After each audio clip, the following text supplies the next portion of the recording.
மாண்புமிகு உறுப்பினரின் கவனத்திற்கு தற்போது பேரவை விதி 110 கீழ் அறிக்கை அளிக்க வேண்டும் என்று மாண்புமிகு முதலமைச்சர் அவர்கள் அனுமதி கோரியுள்ளார்கள்.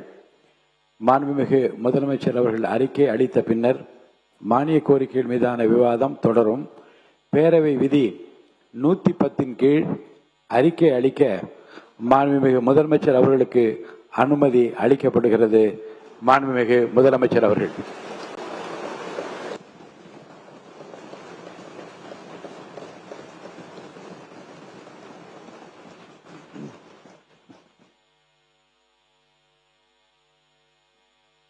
முதல்ல